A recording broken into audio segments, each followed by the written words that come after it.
Good afternoon, ladies and gentlemen, and welcome to the Co-op Podcast, episode 211.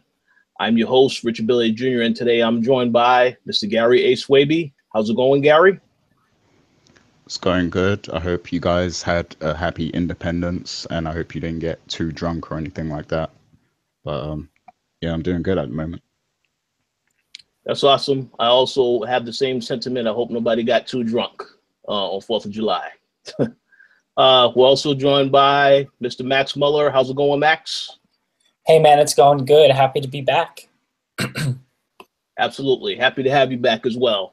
We're also joined by Miss Dana Abercrombie. How's it going, Dana? Hello, everyone. Happy to be here. Yes. And we have a special guest this week from Mayamada. We have Nigel. How's it going, Nigel? Cool. Hi, it's going good. Thanks for having me. I'd also like to extend my happy Independence Day wishes to you guys. And hopefully everyone's still got their arms and legs.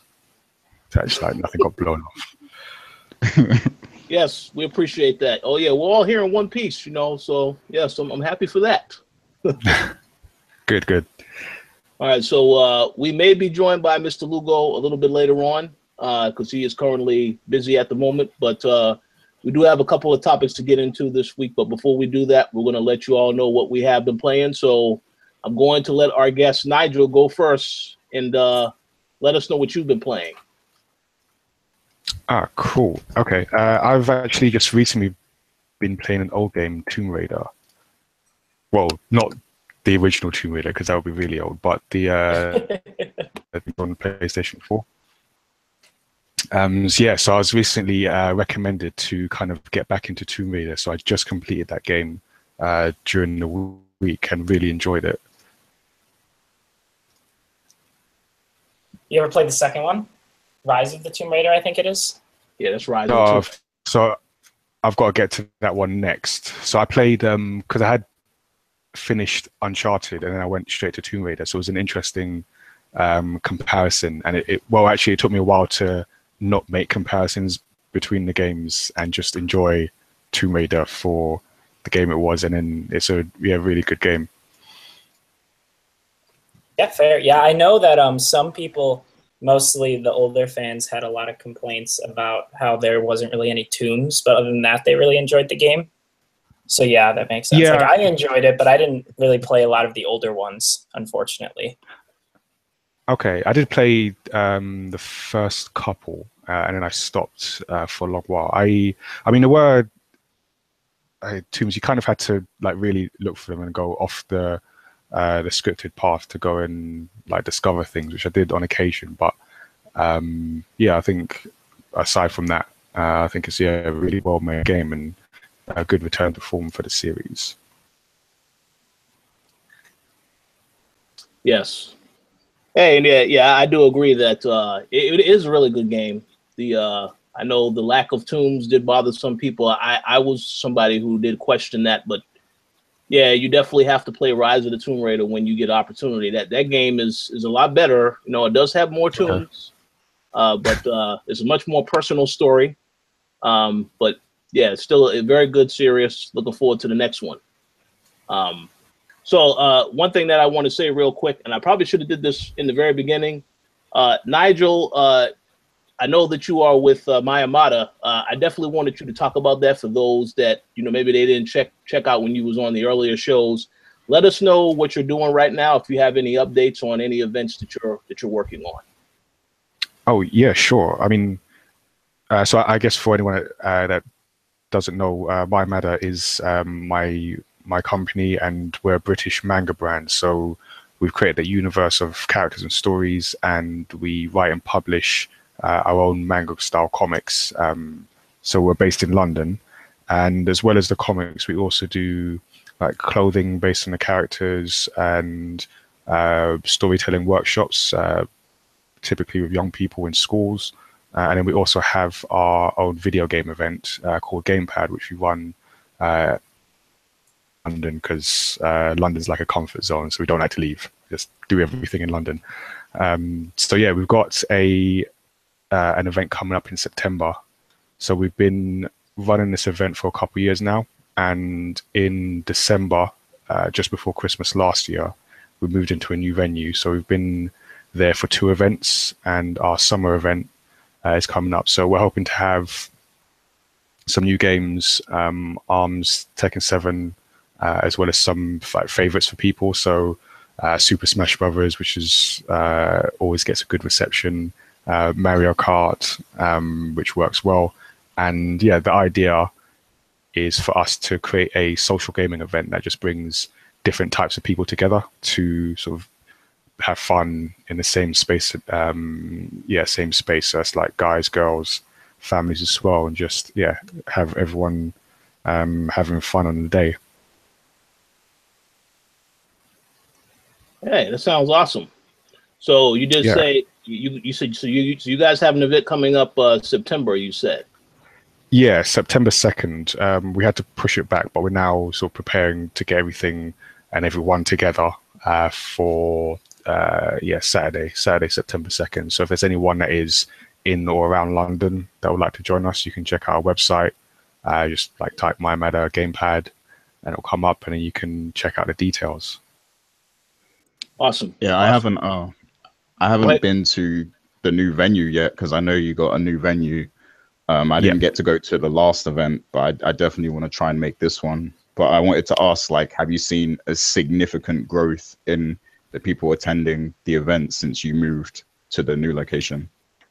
Yeah, definitely. I think the first event we had, I wasn't sure how it would be taken because the December event was the first one where we went from a free event to a paid ticketed event. So in my mind, I thought that would result in sort of less people showing up, but we actually had the highest attendance that we've had for the event, which was great. And then we've got sort of good support since then. So I think just making that transition has been a good one, and sort of the venue helped the support from other companies. So we've got like Nintendo providing us with all the Switches and the TVs, Ubisoft as well. Who else? Bandai Namco as well as giving us Tekken. So I think that allows us to then go and say, we've got these people supporting us, we've got these games that you can come and play, and special guests as well. And then that's helped take the event up to the next level. No pun intended. That's good to hear, man. Yeah, you should definitely try and come. I'm definitely going to, because I saw all the pictures from the last event, and it looks like you had like so much more games and everything, and it just looked like a more like just like an overall more exciting environment, like with all the people who were there and everything, like, and everyone it's definitely better, more engaged. Yeah. So yeah, that's good to hear, and I'm glad that even with you introducing the paid tickets, that people were still supporting. Like, that's good to see. That shows that you've actually caught on with the brand and everything. So yeah, I think people, people will pay for a fun day out, and people are into games. If you like put together something that looks cool event wise, and you can show like the value of that, then they will come. Exactly. Damn, I gotta get myself out to the UK. Yeah. For real. What day? You got. I was gonna ask as well, if like you have any new like clothing, because I know you guys do clothing as well. So have you had like any new additions to the clothing line or anything like that? Yeah. So this year's been a bit weird in a sense, in that when it comes to comics and clothing, we've been kind of working on things in the background. So there's a couple projects we've sort of taken on where we're creating comic stories for other organizations. So using our characters to tell another organization's story. And just because that is a new process and it's just taken longer than definitely than I thought it would have. Most of our year has been working on there's a couple projects there, those 2 projects. So in the background, we've been working on writing sort of our stories, our sort of core My Matter stories. And then when it comes to designs, we haven't released anything new, but we are thinking and working of new designs that hopefully we can release in the autumn. Okay, that's cool. So you've been a lot busier, basically, which is a good thing. Just like busier working with other people, which has been kind of weird. I mean, in a good way. It's just like a different experience because we're just used to like doing our comics, so we just do it or we put it out and we go. Whereas now having to rely on other people and other people's schedules and other people's sort of requirements. So yeah, it's been an interesting year. That's cool. Yeah, sorry to cut you off, Rich. Did you have more questions or anything? Oh no, I was just going to say that's awesome. Congrats on the success. The progress is great. You know, and hopefully Gary does make it out to the event. I have to agree with Max. I definitely need to get to the UK at some point to one of these events. But you know, we'll see what happens. But we definitely wish you continued success in everything that you guys are doing. Thanks. Absolutely. I don't know if Gary, you did have any other questions, or are you all set?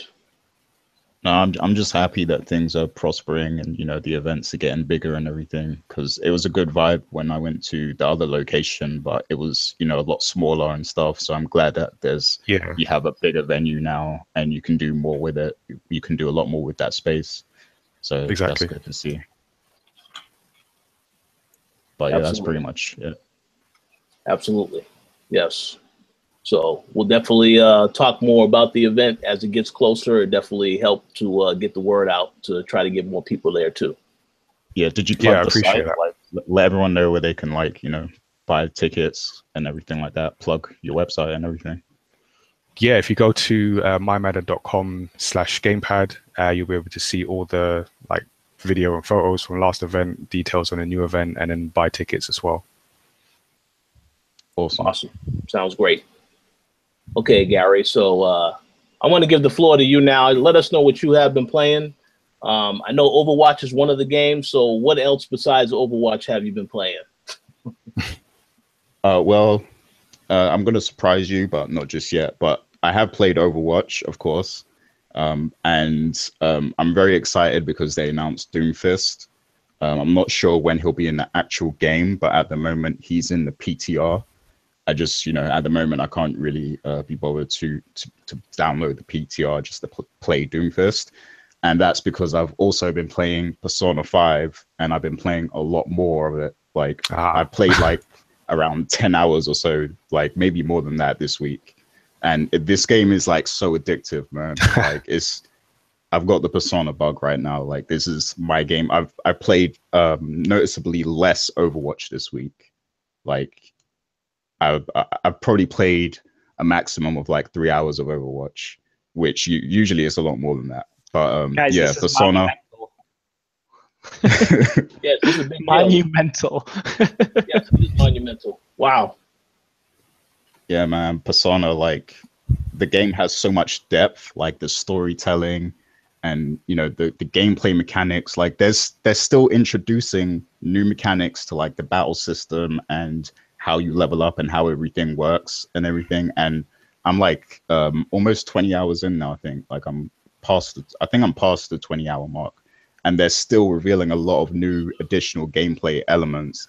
And it's not overwhelming or anything because it introduces them gradually.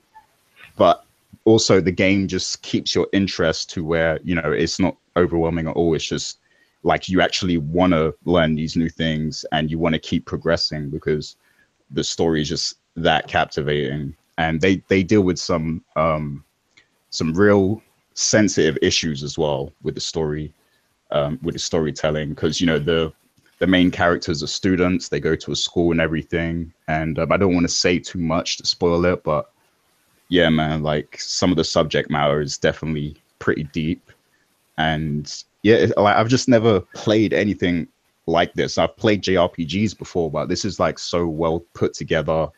You know, it's very stylistic. The storytelling is amazing. The humor there's a lot of great humor in there as well.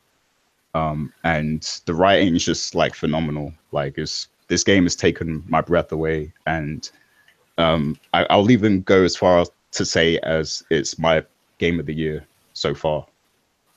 So yeah, Persona 5, man, it's amazing. Like, you should believe everything people told you about this game because it's phenomenal.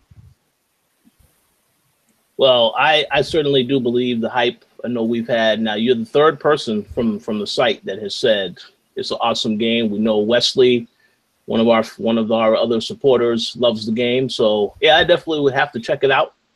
I don't know when that's going to happen because, well, I'll get into my games later, but yeah, I have to check it out.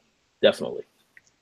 Yeah, and I've been like, it's been a while since I've pulled like, well, not all-nighters, but I've stayed up late playing this game, and I rarely do that anymore because like my sleep is more important now. But for this game, I feel like, you know, I have to get those extra hours in. And sometimes sometimes I don't have a choice, like, because the thing is with this game as well, like, because it's a JRPG, some of the things are a little bit traditional still, like where you can only save at certain locations. And sometimes like the story gets so deep and it goes on and on and on for like a period of time and you can't save the game. So like it just keeps you playing for a long time. So I've been trapped by that a few times to where like I literally could not put the game down just because I can't save it at all. But I'm still interested enough to keep going anyway. So like, yeah, like you'll lose hours playing that game, put it that way. Yeah, I've heard a similar thing from someone I was talking to about the game. Yeah, they're also like super into it. Yeah, man. Are you like into a lot of JRPGs and stuff? You personally? Nigel. Oh, sorry, say that again. Oh, my sound I was cut out asking. for a second. I was asking if you're personally into a lot of JRPGs. Oh, okay. No, I've always been more into sort of real-time RPG games. Okay. I don't know why, but they've always caught my attention more. So I've not played Persona 5, so I don't have much experience with JRPGs. But from what I hear, probably should get into them. Okay, yeah. Well, I mean, it does depend a little bit on, you know, if you like that style of game to begin with, because, you know, it's turn-based combat, and some people are put off by that. But if you do enjoy that, then it's definitely worth picking this game up. I wouldn't say I'm put off by turn-based combat. I've just, for whatever reason, just always leaned more towards things going on in real time. Yeah, I totally get that. I'm similar in that respect. Like, I definitely enjoy turn-based games, but for some reason, just the real time is always what hooks me a little bit more. That's always just what seems to be happening. I'm totally with that. Yeah, and I can understand that, but like even with the turn-based, like Persona it still has kind of a faster pace to it than like other turn-based games. Like it's not as slow as a lot of turn-based games. It has like it has a rhythm to it almost, you know, in combat system, which I like. And it's very stylistic. But yeah, if you're into JRPGs, definitely this game is worth checking out. Yeah, and Black Star said, Gary, you were supposed to say it took your heart away. So I guess that you failed in giving the correct marketing materials for the game by not saying that. But it's all good. Yeah. It's all good. That's a good point, because the game basically focuses on you. You have to change the hearts of, like, you know, people who have evil in them and stuff. So yeah, that's a good point, Black Star. I should have said that. No, it's all good. It's all good. Hey, we are also joined by Mr. Jake James Lugo. How's it going, Mr. Lugo? I'm doing good. I kind of came in last minute just now because, you know, I was out having some lunch with my parents and stuff, and I was taking care of a bunch of other business, but I'm all good. So I guess I just came in time. Yeah, perfect time. And since you are here now, I will ask you, so what have you been playing? I've been pretty busy doing a couple of different things that we actually, some of which went up this week, which is pretty cool. We have a bunch of new content, including my preview of Final Fantasy 12, the Zodiac Age, that just went up on the Koalition. I want to say earlier in the week. It was pretty cool because it actually got shared around by Square Enix, which was pretty dope. But if you haven't checked it out already, the game's coming out very soon. I believe it comes out this week, if I'm not mistaken. Check out the preview. It has a whole bunch of stuff on there that you're going to want to figure out. We're going to have a review of the game around release time, so don't worry. We're going to be checking that out. I also got a chance to check out episode Prompto on Final Fantasy 15. Me and Gary did a whole turn-based podcast about it where we talked a little bit about that. I also got a chance to play a little bit more Tekken 7, just kind of messing around with it because I've been using some of the different headsets that I've been doing videos on lately over on the Koalition. If you guys haven't checked out those unboxing and impressions videos, I really encourage you guys to do so. They're on the website right now. We have about, I want to say about 3 and technically about 5 different unboxing and impressions videos, not just on headsets, but on the games case. We have some backpack stuff that we did right before we went to E3. There's a lot of different things that I've been posting up all over the place here and there. So again, besides that, I've just been messing around with some games like that, and pretty soon, hopefully, I'm going to probably be doing some other games down the line over the next, 2 weeks. I know I'm still playing Crash Bandicoot, the Insane Trilogy, because I'm trying to get all the gems, get all the trophies here and there, so that's what I've been doing. I've been pretty busy all around. Sounds good. Yes, keeping busy during the summertime. It's always a good thing. Yeah, so Dana, how about you let us know what you've been playing?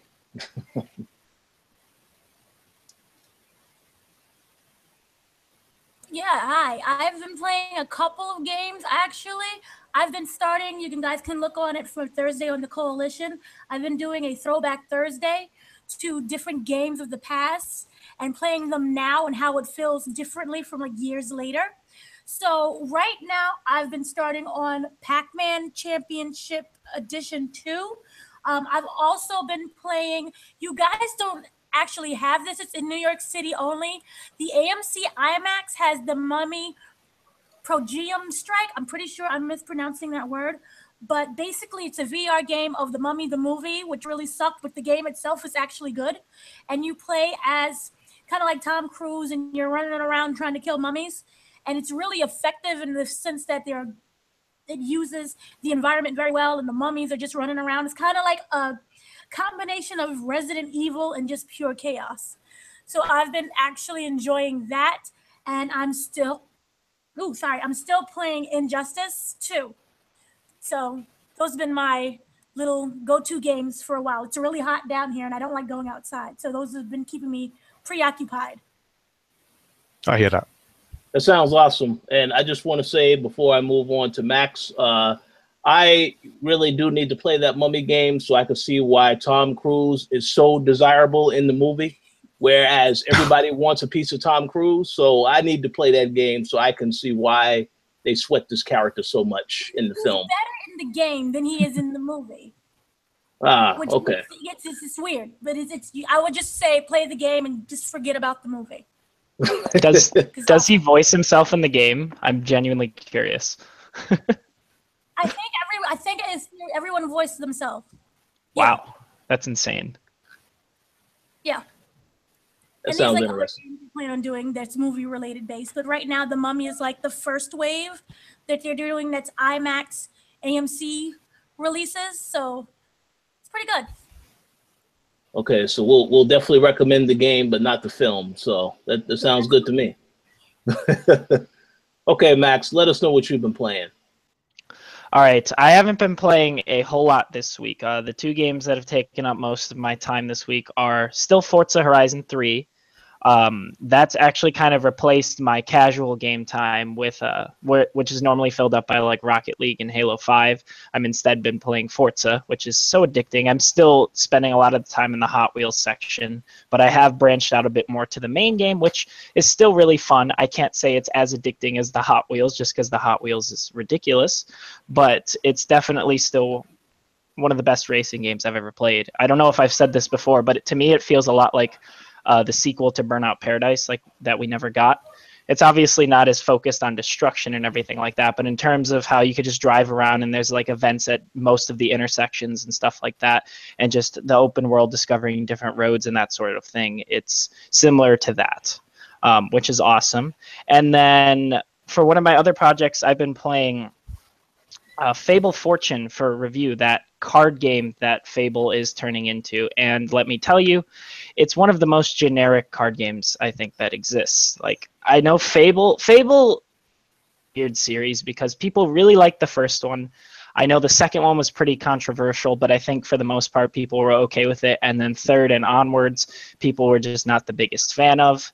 And now they're taking that type of lore that was never really that established in the first place. To me, the Fable lore was always fairly generic, and they're throwing it into a card game, which, in order for a card game to stand out, it needs a lot of personality, and a lot of the personality that Fable did have just isn't in this game. The game is very generic and bland, and all of the characters, they just look like generic fantasy characters, you know, look like something. Like, for example, if you're playing Hearthstone, like, a lot of the characters, like, they're unique to sort of the World of Warcraft like world, you know, you wouldn't recognize them from anywhere else, whereas in Fable there's just like generic humans and skeletons and like goblins and stuff. There's a few standout things that are from the games, but for the most part it's just a lot of that generic stuff. And to me, the game works, like, it's passable, you know, it's still a card game, it's still strategic, and I'm still enjoying that aspect of it. But in terms of compared to other card games, I have no reason to play this one over all the other ones that just do. They all have that still that complex level of play, that strategic thinking, but the other ones have everything else better, like just all the little bells and whistles, just like the personality, like the music, the art, and everything. It's just those are why I would pick those games over Fable Fortune. And it's passable. I guess the one thing it has over everything else is that it's going to be on console and it's going to be cross-platform between the Xbox and PC, which I guess is cool because as far as I know, I don't think there's really any collectible card games on consoles aside from like Magic or any big ones. The Elder Scrolls one might be. I'm not 100% on that one, but so that's kind of its one advantage there. But other than that, there's really not much to it, in my opinion. But that's about it for this week. It's been a pretty slow week in terms of playing games for me. That sounds good, but not so good about Fable Fortune. Microsoft better need to do something with that franchise. Hopefully they will do something in the future, but that's does not sound good. Yeah, like, it's not a train wreck by any means. It's fine, and Fable needs more than fine, especially because it's going into the card game genre where there are a bunch of games now. You know, it needs more than that. I agree 100%. So I'll briefly talk about what I have been playing. I'm not ashamed to say this, but I did go back and play WWE 2K17 because I know that they announced WWE 2K18. So I wanted to do some research to see, just how much is horrible in WWE 2K17, so then I can come back to that later when 2K18 comes out and see if they've actually made any improvements. And I did try the single-player career mode. And I have to say right now, the single-player career mode, it is promising, but there are a lot of areas that make it fall short of what it could be. And I was very disappointed by that.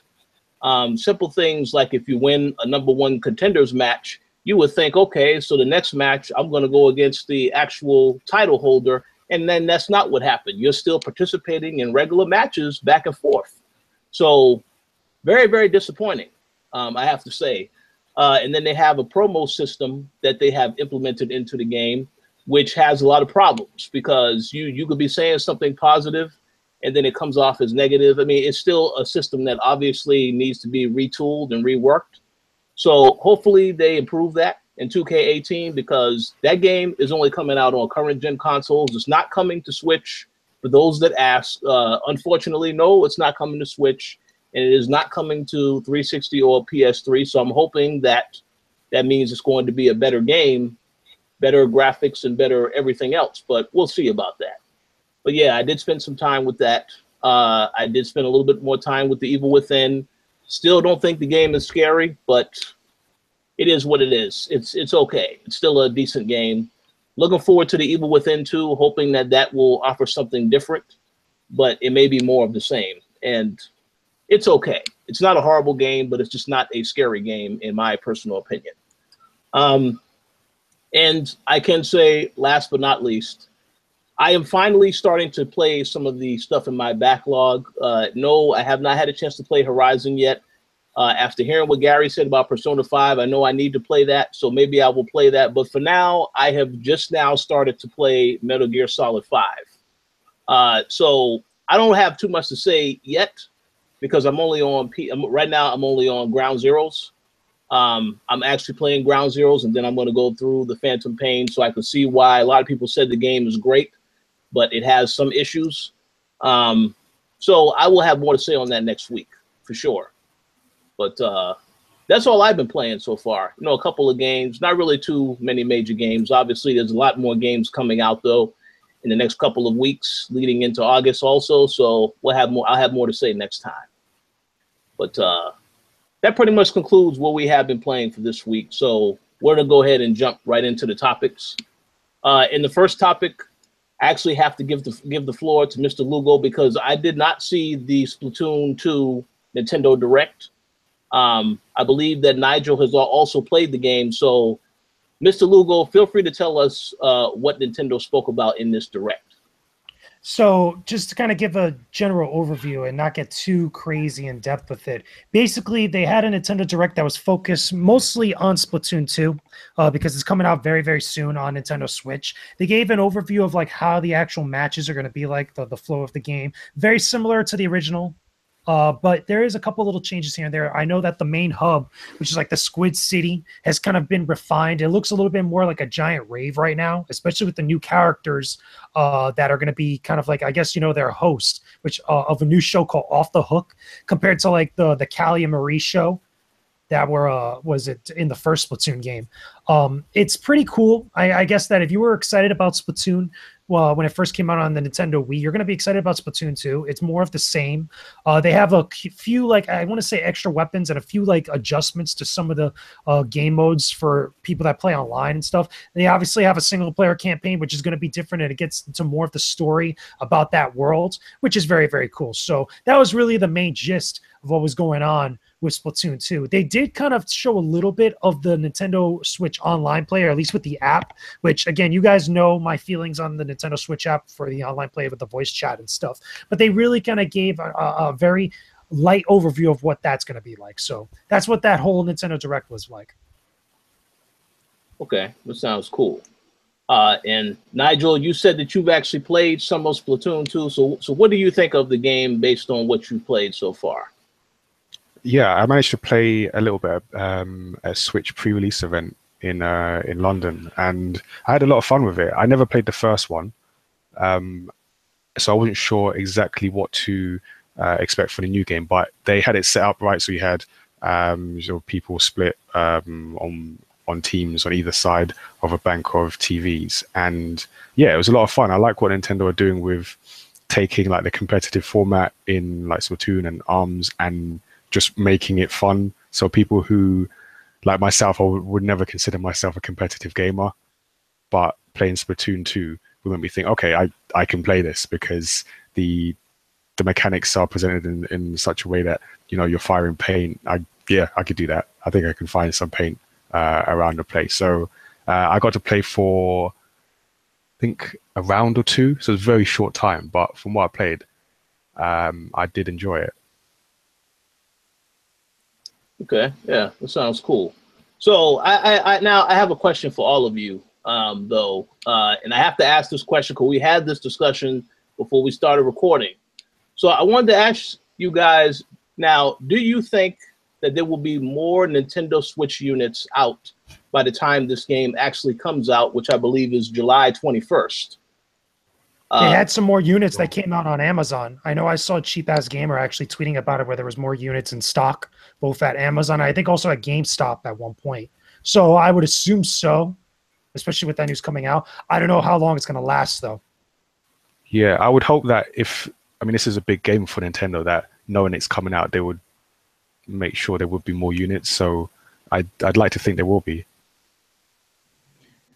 Yeah, I think Nintendo's strategy right now is basically send out a huge shipment right before a huge game releases. Like, yeah, that seems to be pretty much their strategy at the moment. Because I know it's been hard for you guys in the US to find Switches for a while now, but I would assume that, you know, anytime a huge game comes out, so, you know, even with Mario Odyssey later this year, I'm sure they'll send out like a huge shipment just so that people are able to, you know, actually buy the games, because that will increase the game sales as well. So yeah.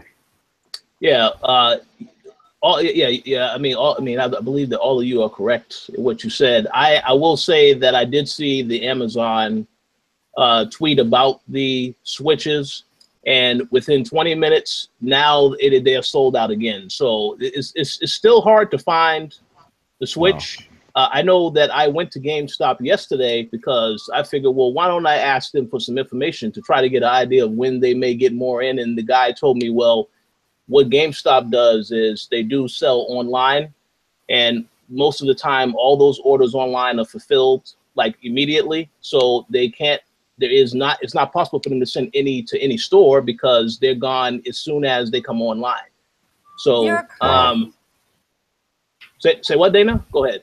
I'm staring at one where there are currently 7 left. So I'm pretty sure it'll be gone in the next 10 minutes. Wait, hold on. This is GameStop? No, this is going to be on Amazon. GameStop doesn't have anything. Ah. Oh, really? Wow. Interesting. 7 left. Mm-hmm. Okay, maybe I have to. No, I'm not going to stop. Yeah, I was going to. The show's over. It's a 20-minute show this week. Well, so much for that plan. Yeah. Yeah, I mean, I will say this: the guy at GameStop was helpful yesterday. He did tell me that Best Buy normally gets shipments early Sunday morning, so he said you may want to check Best Buy pretty much every Sunday early whenever they get their shipments in. He said the same about Target and Walmart. So what I'm getting at, though, is that I would hope that with Splatoon coming out, they will have more available so that it's not a situation where you still have to. I mean, I think by the time Mario Odyssey comes out, I mean, I expect Switches to be everywhere because that is a game that a lot of people will get the Switch for. So hopefully they get this shortage issue sorted out. Because it doesn't make any kind of sense. It shouldn't be that hard to get a Switch.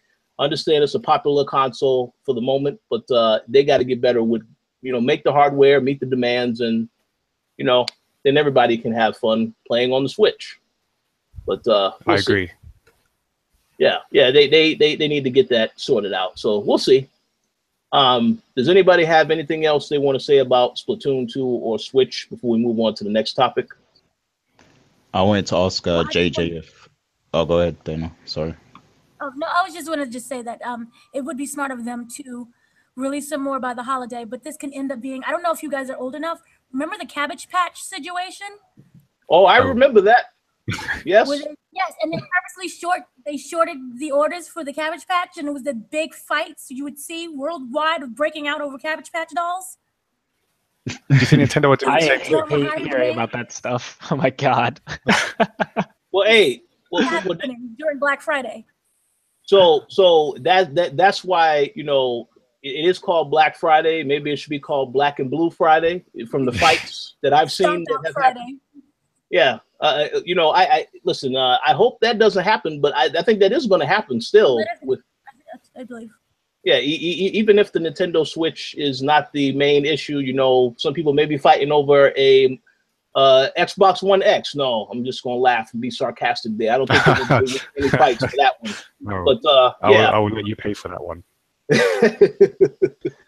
I saw this really funny tweet. I think it was I want to say it was in the UK, but it may have been in an Asian store. I don't remember exactly, but anyways, it was like the interest in Xbox, the location was, and it showed like a stand with Xbox branding, and it was all PlayStation 4 games. This is on Twitter. I thought it was just the funniest thing I've seen in a little bit. That's funny. Just because no one wanted any Xbox games. They'd be asking which Xbox games is what they were asking, right? What Xbox games are out there? Right. There was not one on the shelf. It was literally all PlayStation 4. Well, those are the games that actually sell, I guess. So, they're making use of that space. Exactly. Yes. So, Gary, what was you going to say before Dana had chimed in? Oh yeah, I was gonna ask JJ if because I know I used to watch his streams, and he would stream Splatoon sometimes, and I know like that Nintendo are trying to make this their big esport game and everything. So I wanted to ask JJ if seeing Splatoon 2 really got him excited and stuff, and if this is a game he really wants to stream and cover in the future as well. I'm interested in it, much like anybody else is. I think that it got a great response at E3 from what we saw, and they had a little event going on at the time during E3 at Nintendo's booth and such.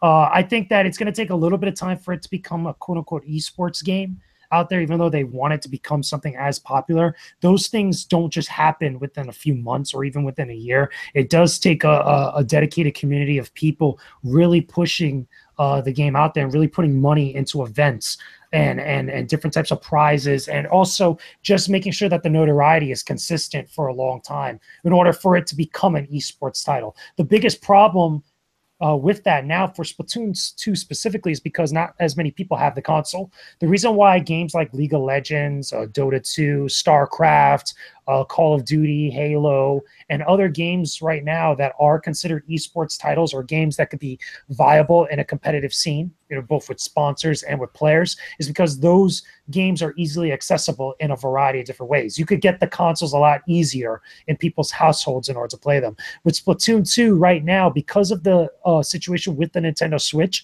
I don't think it's going to be like that for quite a while, especially now leading into the holiday season later on this year. Nintendo's really going to have to push out a lot of units out there to get these consoles in people's hands or in people's households in order for that to be the next step for this game specifically. Good points all around. Well, I just hope that there will be more Switches at some point in time. So I want to get a Switch, but I cannot guarantee I will feel the same way months later when all these games are out on other systems, and I know these other games that will not be coming to Switch that I actually want more. So it will be a lot harder to make a decision by then, but we'll see what happens. Rich wants that Rabbids game. Oh yeah, Understandable. August. Yeah, that game is fantastic. August, the end of August. But if now, like I said, if there's no Switches available by then, though, hey, well, I don't know what's going to happen. That ain't happening. I mean, it'll happen at some point, I guess, when it dies down and it's not quite as busy anymore. But it's going to be very busy this year with the game releases, so we'll see. Definitely. So, any final thoughts before we move on to our next topic? I will just say that I'm happy just in general to see the Switch doing well, because before it came out, I might have said on this podcast, or I said to someone that I'm very supportive of what Nintendo were doing with their new console, and I just think to add something different to the market. So I'm glad to, even though I'm frustrated that shortages and all that, is good to see that they are actually selling, and they do seem to have something that people want on their hands. Yeah, I believe just a positive note for the Switch. I believe you had the Switch at your last gamepad, right? Yes, yeah, we did. So this was just after it came out.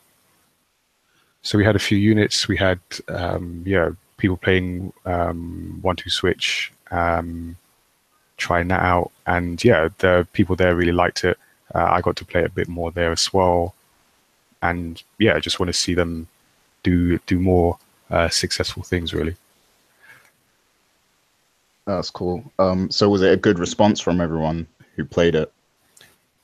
Yeah, definitely. It was a funny response, just seeing people like wave their hands about. It works well in that kind of environment, in that at the event, and is that we had people who are just experienced gamers trying it out. But then I remember people playing.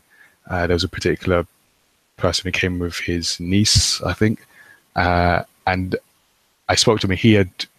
He isn't a gamer. He just told me I don't really play games. His son plays games, but he came with his niece, and they were both like into it. And that's just what is great to see about the Switch. That's good. Bringing families together. That's good. Yeah. Absolutely. I do agree. I'm glad to see the Switch doing well. So hope that Nintendo does have success with that. But I will like Nintendo a lot more if they make enough Switches so that now I can also join in the fun. But we'll see. We'll see. To be determined. Yeah. Okay. So We're gonna move on to the next topic. And this is a topic that I think Gary, you did a little bit of research on. Well, you had suggested that this be something we discuss. So Sony, I believe they said in the past that they were going to add PlayStation 4 games to PS Now. And it will also allow PC owners to play the PS4 games on Windows. Do you want to elaborate more on this? Because I believe there was an update on this particular news. Yeah, so now they're actually, going to be adding PS4 games to PS Now. And this was something I wanted them to do to make that service more, more viable and more of an option, because obviously Xbox Live, they have Games Pass now. And PlayStation Now has just it's just there and no one really cares about it. I'm not sure how many subscribers they actually have for the service, but I felt like it needed an overhaul. And I think this is a positive change in like them moving in the right direction here. But I do feel like this is something that should have been talked about at E3. And I understand that at E3 they just want to focus on the games, but they also they did have those streams as well throughout the week, and this is something they could have maybe talked about then as well to get the buzz going at E3, kind of, because like this is a big deal because it's going to allow people on PC to play PS4 games.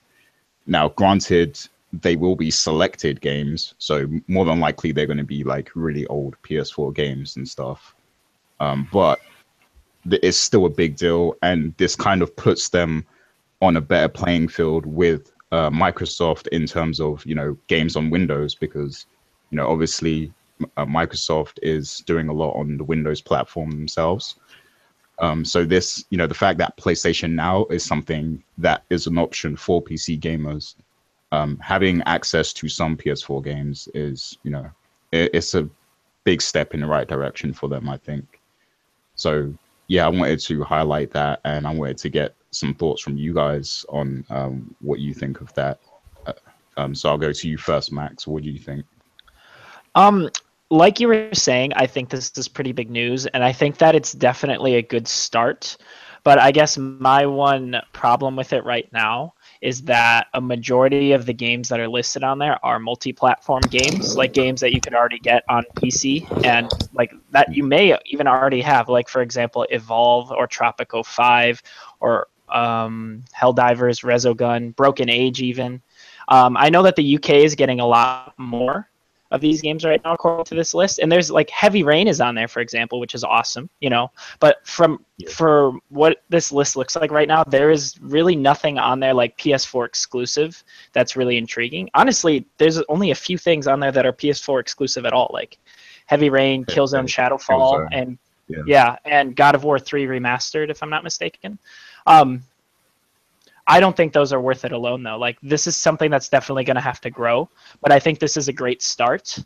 I don't know how much the demand is for that. Like, how many people really that are on PC like want to play PS4 games? I feel like a majority of the people, myself not included because I suck, have the PS4 and are playing those games right now. You know what I mean? Or have already played them and like have the PC PS4 combination. But I don't know. I think that it could definitely lead into something else. It definitely depends on how they play it out. But I agree as well that this should have been talked about more at E3. That is weird that it wasn't. Like, even during the conference, if they didn't do it on the stream, it could have gotten like 10 minutes, like towards the end or something. Or maybe at the beginning before starting the show. I don't know. Yeah, exactly. Or Sean Layden could have mentioned it briefly when he came out or something like that, Definitely.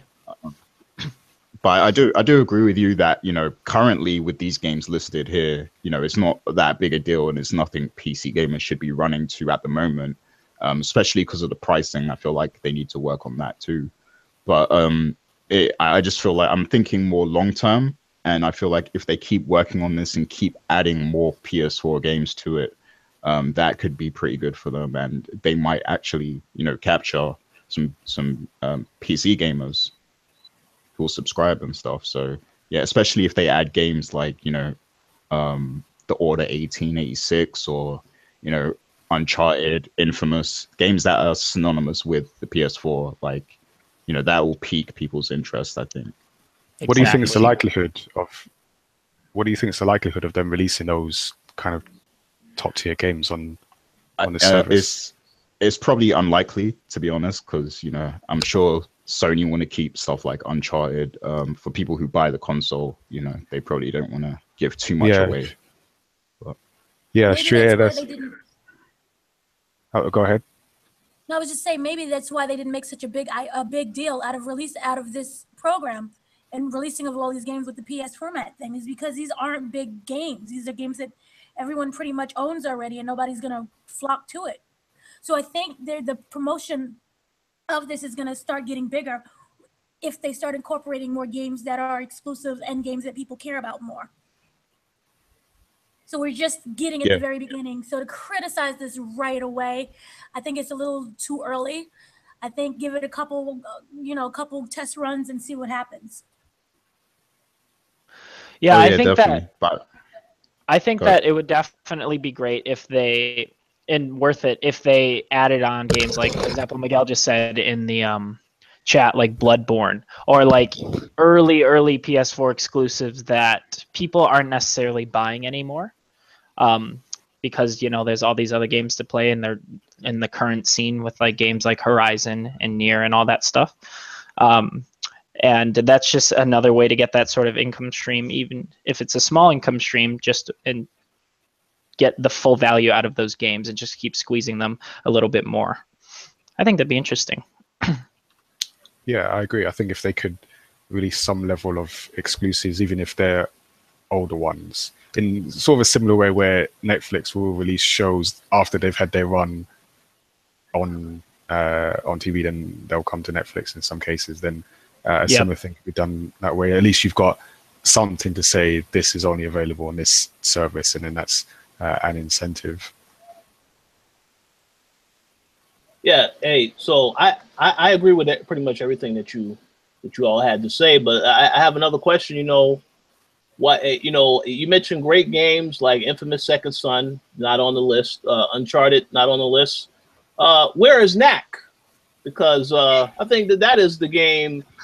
that is the most popular game that definitely should be included on this promotion at some point, I would think. Well, Rich, like the aim is to get people to buy the service. Yeah. No, listen, everybody loves Knack. You know, we saw at E3 people playing Knack too. They're like, hey man, this is fantastic. I'm just kidding.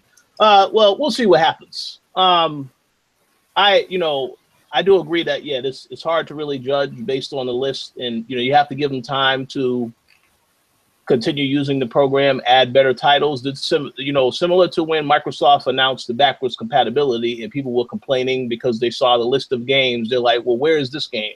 Where is that game? Eventually, Microsoft added those games. It took a little bit of time, but people probably just have to be patient to see, them add more to the actual service. But yeah, I do agree.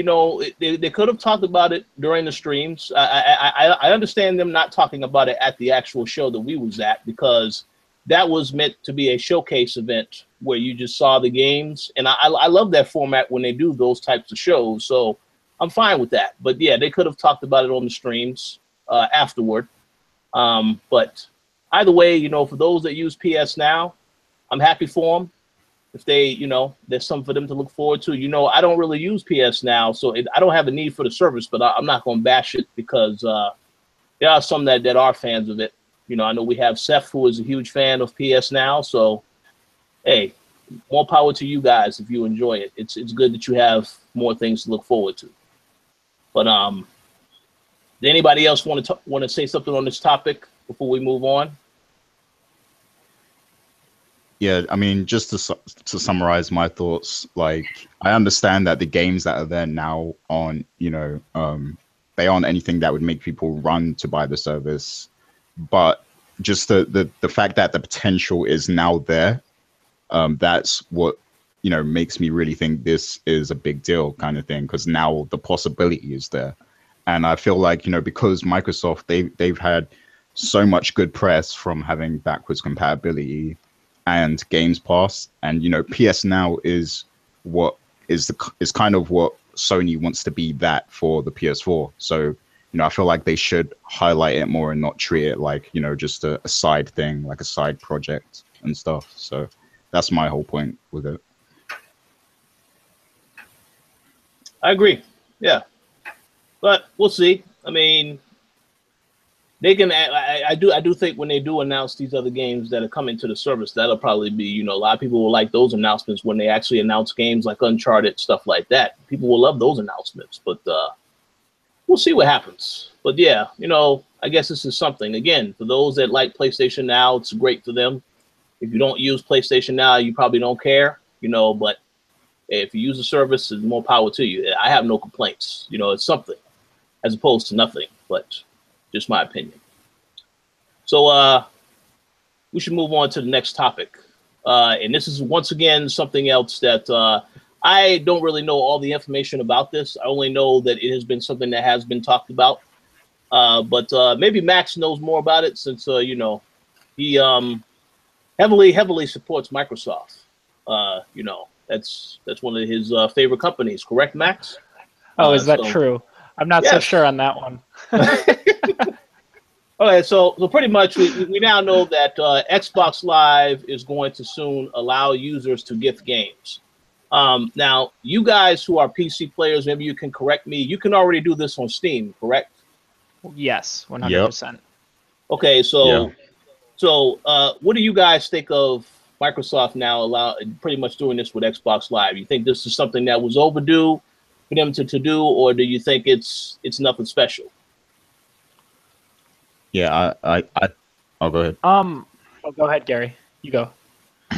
I think this is a great move. Like, this is a really, really smart move for them, I think, because like, that's one of the biggest features on Steam. And then, when you tie gifting in with the seasonal promotions that they do, like the sales and stuff, that's going to get people buying loads of games and gifting games to people. And like me personally, I find myself gifting games a lot more during the sales that they have on Steam. So if they do something like that on Xbox Live, I think that's gonna, is gonna really drive sales on the platform a lot. And just the fact that it's a convenient thing to do as well on a user level, like to be able to give someone a game, like, it's really good for on the end user side. So I think it's a smart move for Xbox. And I mean, we've been seeing consoles, kind of go into a more PC direction over the years in terms of the services and the hardware as well. So, and Microsoft has the best potential on a console level right now because they're already doing things on Windows 10. Like, I can play games with, you guys and you guys have an Xbox. Like, that's still amazing to me. So yeah, this is very smart for Microsoft, I think. Yeah, I agree. I think it's really, really cool. I know that I've used Steam gifting quite a bit, so I'm sure that I'll be taking advantage of this, and I know that a lot of other people will as well. I think that, I don't know if it's necessarily an overdue thing. Like, I don't know if people are necessarily like begging for this. Like, there were definitely some people that were like, hey, we should be able to gift and stuff. But it's just a nice little touch, and, it's always nice to have those sorts of quality of life features on the platform you're using and in the store and everything. And it's just a really cool thing to have. Here's the thing that I want to say, and I think it's interesting because this could also have some ramifications for people that actually watch people play video games as far as a way for them to interact with their audience, because I'm curious to know, what are the boundaries with it when it comes to gifting games over Xbox Live? Are you able to gift it to a person that you're not friends with on your friends list on XBLA? Or does it have to be limited to people that you've actually sent a friend request to? Because as someone that maybe might be playing games on like Twitch or might be posting stuff up on YouTube, or again, whatever outlet and stuff that they might be doing stuff for, this could open up the ability for their audiences to kind of interact with them more and play games that they might want them to actually like stream or do content with, besides them actually, again, sending suggestions and stuff. But again, there's got to be boundaries someplace, or at least there's got to be some sort of limitations, because I don't think that they're going to allow people to just like, pay like super cheap for certain games and then just gift them to like, specific people. And I'm pretty sure it's only going to be limited to one gift, for one purchase like that. But I'm curious to see like what type of ramifications this would have in other avenues like that. Yeah, that's a good point. I know that Twitch is even touching on doing things like that. Like I know that they're doing the affiliate program now where when a streamer is playing a game, people that buy it through that streamer, they get a discount and the streamer gets some money. So this is kind of like another avenue that maybe Twitch can do something like that with. That's a really cool idea. Or even Mixer, since that's what Microsoft has been pushing lately, since that's their thing. Very good points. Absolutely. So I think it's a wonderful idea as well, and it kind of took long enough. There are plenty of times when you want to get that game for a friend, and you just for some reason just can't seem to do it. Now you can actually go and make the purchase and give it to the friend that you want, and you guys can probably play together, and it allows for more of an experience and brings people more together. And I like that idea. And there's been plenty of times when then there's a game that I couldn't afford, and I would love for anyone to purchase a game for me as well. So, I'm all for it. wait a second. Are you saying for those that see you playing now? So you're telling them already. So definitely purchase a game for me in the future. Absolutely. Yeah, I got that message too. Yeah. All right. Yeah, Nigel, go ahead. I think you were going to say something too. Oh no, I just no, I agree with the move. I think it makes sense, as Gary said, from a way to push more sales because it just gives people another reason to buy games, if not for themselves, for someone else. But then that also has the social aspect, like Dana was saying, is that just brings people together. Like I like this game, I think you should play this game as well. Just gives you a way to get it for that person, so you can play together. So yeah, it sounds good to me. I'm a little surprised they didn't announce this a little bit later, more towards the holiday. So to release it a little bit so early now, I mean, it's a good idea, but I would have personally waited more towards the holiday. I'll make a bigger deal about it. So far it's still a good idea. I think I can answer that question. It's a theory, and some of you may disagree, but I think Sony may implement this as well if they have not really thought about it yet, and they will be the ones to announce this holiday season. If you want to purchase a game for your friend, then yeah, I could see them doing that as well. And then you're going to be like, Microsoft may come back and think, well, yeah, we should have did this around the holiday season, but you never know what could happen. Yeah. But I think they still could. They still could make a big deal of it come the holiday season, because I always feel that when it comes to gaming news or any like tech news, there's like the initial announcement, something like this might go to the enthusiasts like ourselves who are keeping an eye on these things, but the general population might not know this is a thing. So it gives Microsoft a chance to then do their proper marketing thing. Tis the season for giving, or whatever they would do come the holiday season, to make a bigger push to get more in the mainstream mind frame. I also think it gives them a grace period right now, from now to the holiday season. Because think about it, they got from June all the way to the holiday season, like October, November, December. So that's a little bit over 3 months. So in case this doesn't go as well as they had planned, like that, it gives them a little bit of leeway to maybe change things up a little bit. Yeah, exactly. Yeah. Very, very good points all across the board. And I think Max is about to say something. Let me just say something real quick, though. Yeah. You're good, Rich. The gifting of the holiday season. I think Nigel hit it on the head. They could come up with a creative slogan, because Microsoft always has these slogans about the greatest games lineup of in Xbox history. That type of thing. Yeah, they can come up with a nice little slogan for giving. So, but yeah, it is great. Like JJ said, a great grace period. We know that Cuphead is coming out at the end of September, so it would be great to start around that time. Get more sales for that game, because that's a game a lot of people have been looking forward to. But yeah, great points all around.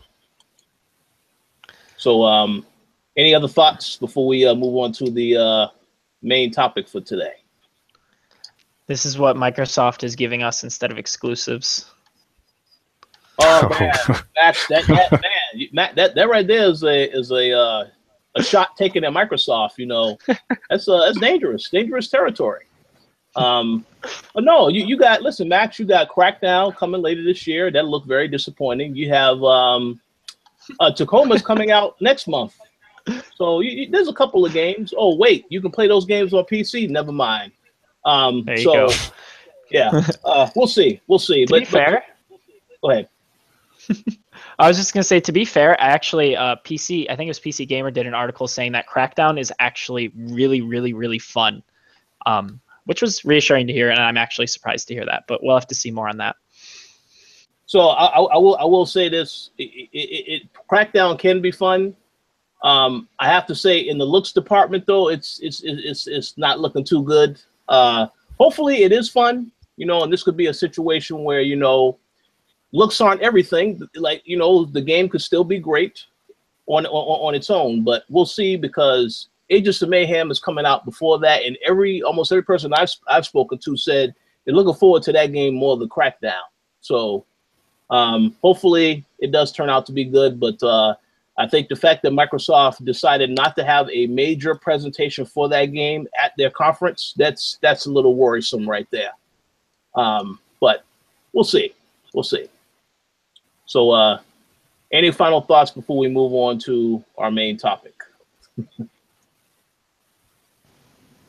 No, I'm good. Okay, this topic is going to be very interesting because once again, you know, I had to think about the person that said this. You know, we have seen Michael Pachter pretty much almost every time we've been at E3. We've seen him at some point going. We've talked with him a couple times. Oh yeah, we did talk to him. I do remember that last year. So he's a very nice guy, very interesting. You know, always has a couple of interesting thoughts. But pretty much, he made a statement recently that he believes the PlayStation 5 will arrive sometime in 2019. So I know Gary wanted to discuss this, to share our overall thoughts on this and whether or not that could be correct. So Gary, how about you start us off and let us know what your thoughts are on this particular prediction. Yeah, let me be clear. This is something I definitely don't want to happen, because I feel like we can still get a lot more out of this generation for a long time. But I feel like, you know, with the X coming out, now we know that there's not a lot of games coming for the Xbox at the moment in the near future. But as time moves on, time is probably going to favor the specs of the Xbox One X, because they'll be able to get more out of it performance-wise. So, you know, as developers want to get more out of their games, it's only natural it's going to be better optimized for the most powerful system, because, you know, that's just how time works with gaming.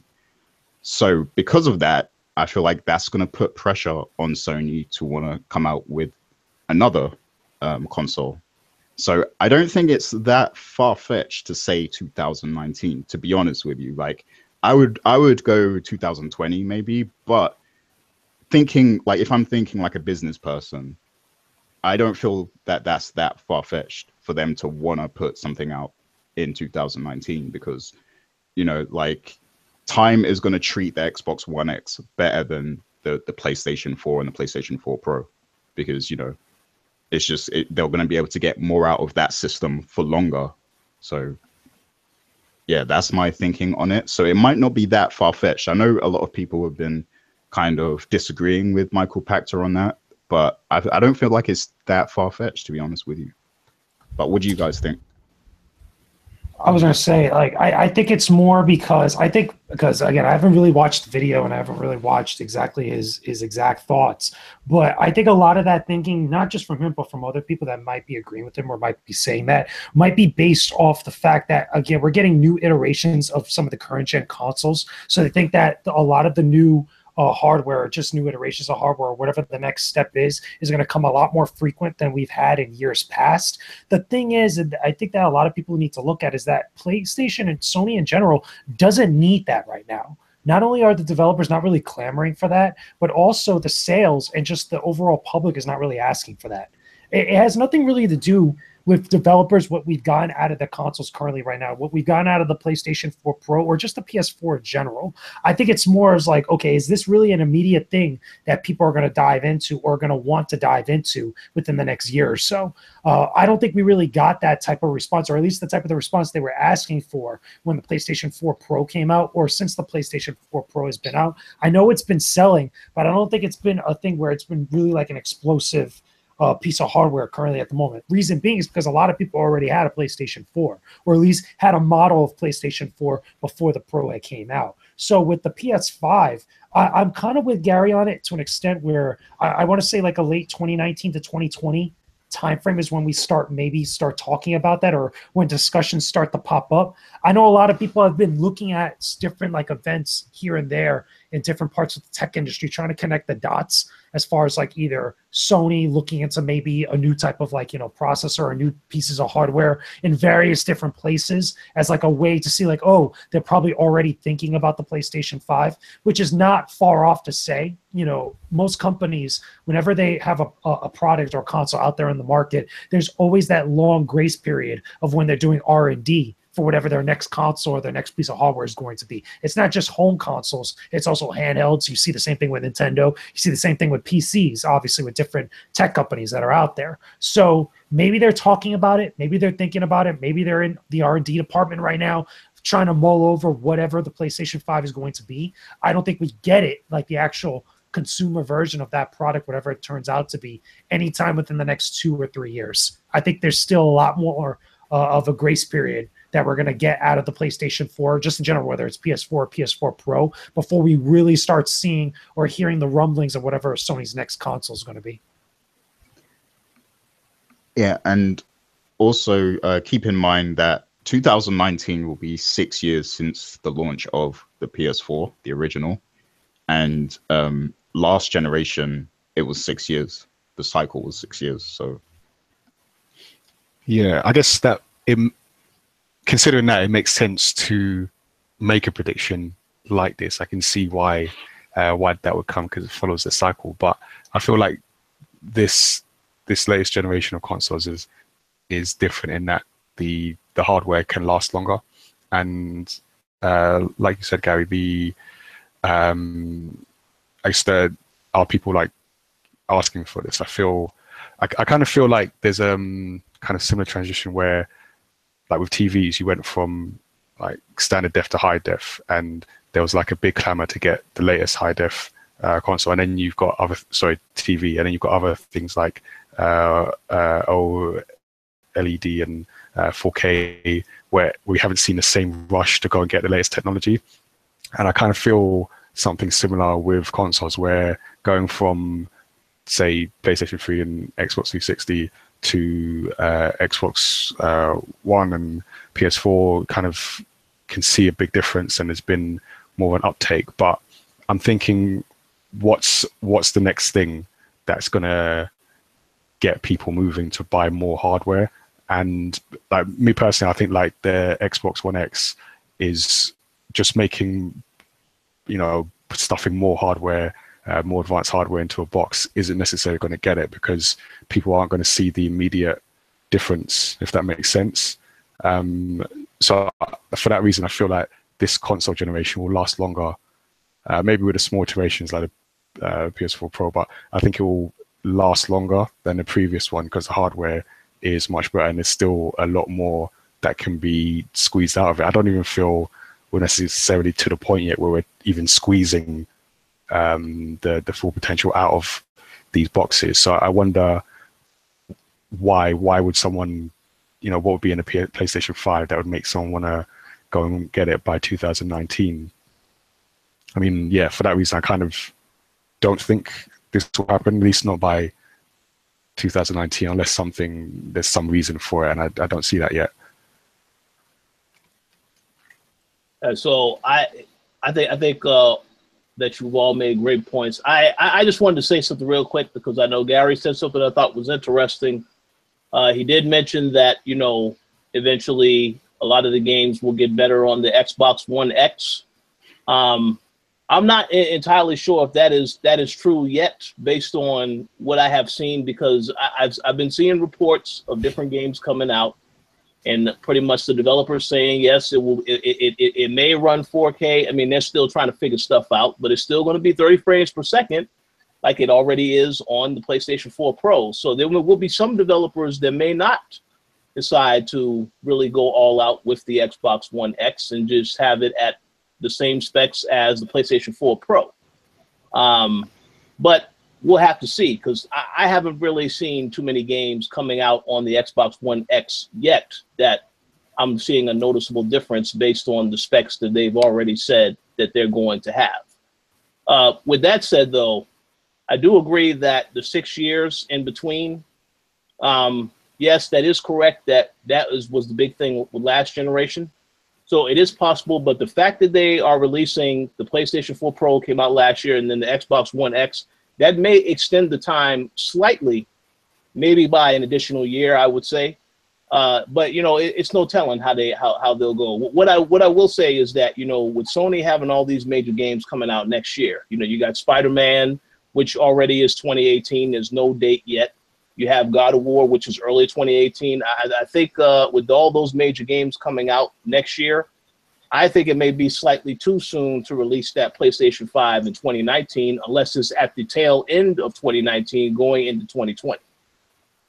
But I think it's pretty obvious they definitely are thinking about it, at least right now. But I still think, you know, maybe by the end of 2019, it's a possibility. But I personally, you know, I don't think it's necessary now, because still so many games that are coming out, you know. And then, of course, we have Death Stranding and The Last of Us Part 2, which also will be out in the future. So I don't really think it's necessary to really do that, unless you're going to straight up say Death Stranding is a PlayStation 5 game, which Kojima has already said it's not going to be that. But I guess things could change. But it's just my opinion on the matter.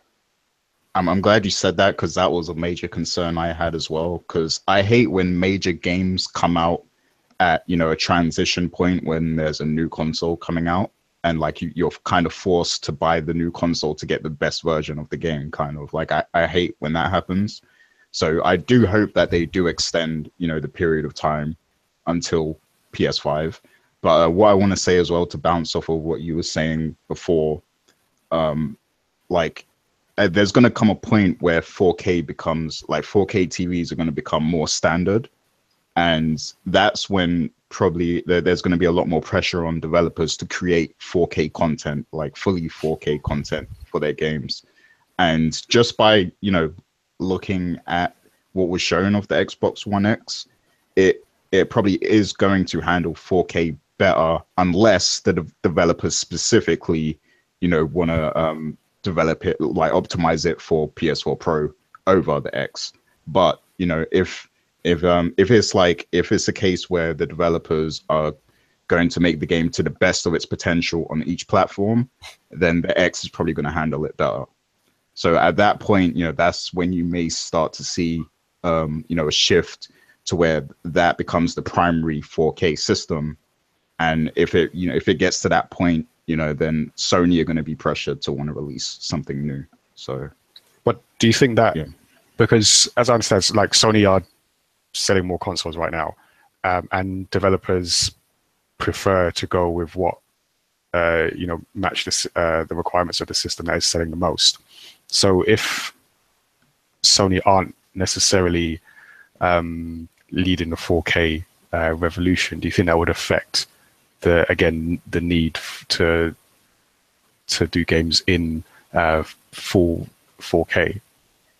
Because again, I say, other than enthusiasm, and this could change, this could be a terrible prediction, but outside of like enthusiasts, you think like the average gamer will be demanding 4K games by, say, 2019? Well, probably not. I mean, like, 4K is still something that a lot of people are just hearing about. And what you said is correct, because right now, you know, Sony has a lot of power and influence with, you know, their partnerships with the publishers. Because, for example, Destiny, the game Destiny, that's not going to perform better on the Xbox One X. So yeah, they can pull that card probably for a long time, because, you know, Sony has the numbers out there. So publishers probably will side with them in terms of optimizing for their console. Yeah. So yeah, you raise a good point there.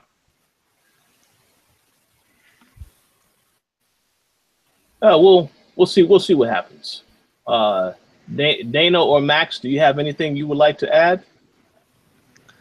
I've been thinking. I'm still not 100% sure how I feel about this whole thing, because I remember we talked about this before.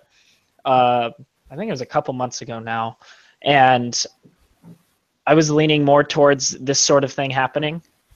The PlayStation 5 not necessarily coming out around 2018, 2019. In fact, I don't think that's the case at all. I think that it will start being talked about at the earliest 2019, and possibly even be released in 2020, maybe 2021. Because to me, not that I think these new consoles are an awful idea, like the Xbox One X and the PS4 Pro, but to me, I still see that those consoles as more of a situation where Sony and Microsoft kind of screwed up with their first consoles, with the Xbox One and the PlayStation 4. They didn't really jump on anything with VR. They know the 4K trend is coming, and they sort of under-delivered on the power of these consoles. Not that they're not powerful, but I think that they could have done a lot more, and I think they realized that, because VR was still in a weird state at that time, if you remember, and people were still thinking that even the Scorpio may come with like some sort of VR capabilities, and that's still something that's really going to be capitalized on soon as VR headsets start to become more of a consumer level pricing. And I know that there's the PSVR, but for some reason Sony hasn't really taken advantage of that. I don't know why, even though they originally were pushing it a lot. But so since the Xbox One X is like out now, I feel like Sony, not that they don't have a choice, but I feel like it'd be smart of them to try and think long term and to try and combat that, because I feel like at this point we're not going to be getting another Xbox for a while, because the point of the Xbox One X is to, you know, be a very powerful system. But the thing is, Sony isn't going to come out with a console that isn't, or that's weaker than the Xbox One X. At least I wouldn't expect them to. But they also need to kind of combat that in a little bit, especially if the 4K TV trend does start picking up a lot as those prices drop. I know that the PS4 Pro can do 4K, but I feel like if they want to take full advantage of this sort of thing and the power of just newer hardware in general, they're going to have to come out with a PlayStation 5 or whatever it is to kind of combat the Xbox One X. But and then standard console generations are just going to be gone. Like, because, you know, we have the Xbox, and like I said, we're not going to be getting an Xbox One X in 2019, or a new Xbox in 2019, 2020, or 2021. So they'll just have PlayStation. Then maybe the next Xbox will come in like 2023, 2024, but there won't be another PlayStation. And, you know, things will just sort of come out as they come out instead of right next to each other. But that's just a prediction, of course. Good points. How about you, Dana? I think it's really a little too early to be talking about a PlayStation 5 right now. I think, like it was previously stated before, around 2019 is when we'll start getting those official discussions, and then around 2021 is when we'll start actually seeing stuff. I do believe absolutely they're working on it right away. My thing is that with technology, I honestly believe that the second that they release, say, a PS4, the next day they're working on a PS5. So, you know, the company itself is always talking and thinking about it. But for us right now, I don't think we have anything to worry about. We have, you know, our money to waste on the other games that are coming out that are really something that I'm looking forward to, even more so than a PS5. What do you think would need to be in a PS5 to make people want to go out and spend another however many hundreds to get one? I think it was exactly what was previously said. You have to work with the 4K TVs, and right now it's not really that popular. There are not many people know about it. You have to work in conjunction with the television companies and to get it more out there in the market.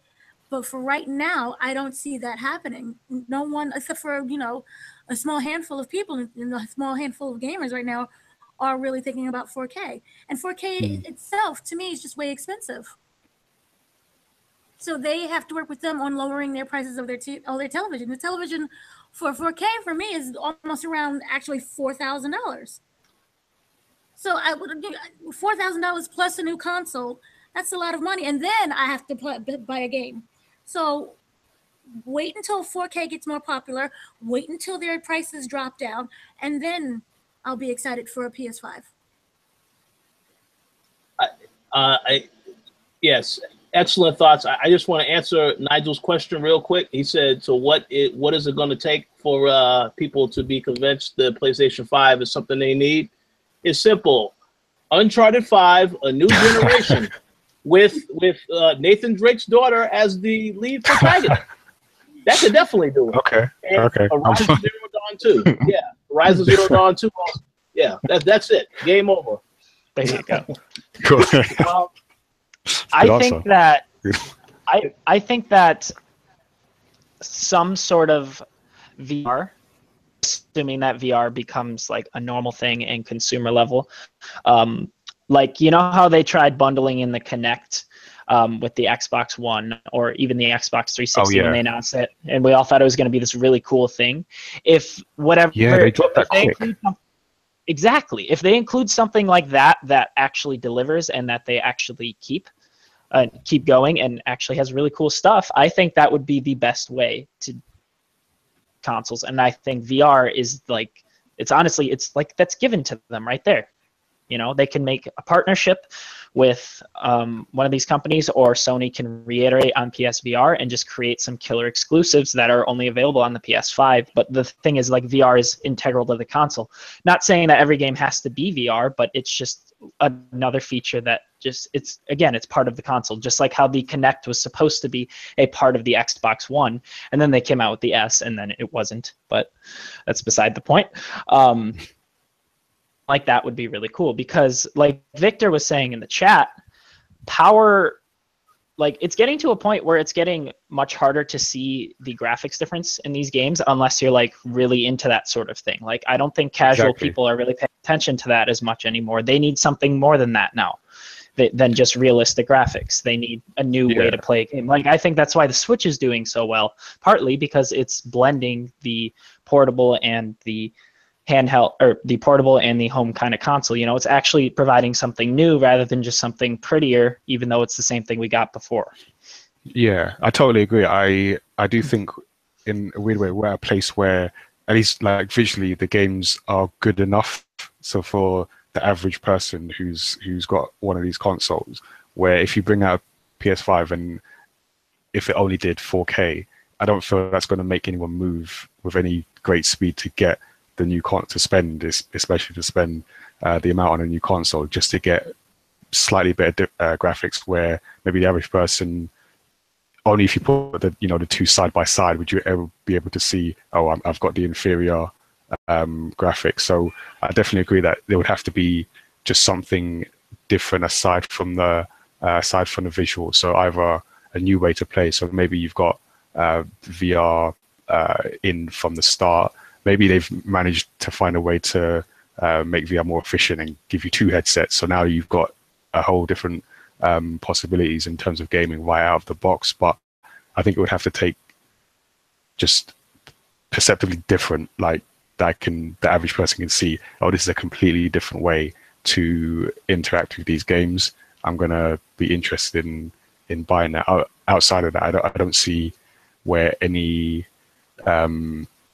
kind of new console will succeed just doing a bit more of the same, which is kind of why I'm not too optimistic about the Xbox One X, because I feel it just does a little bit more of the same.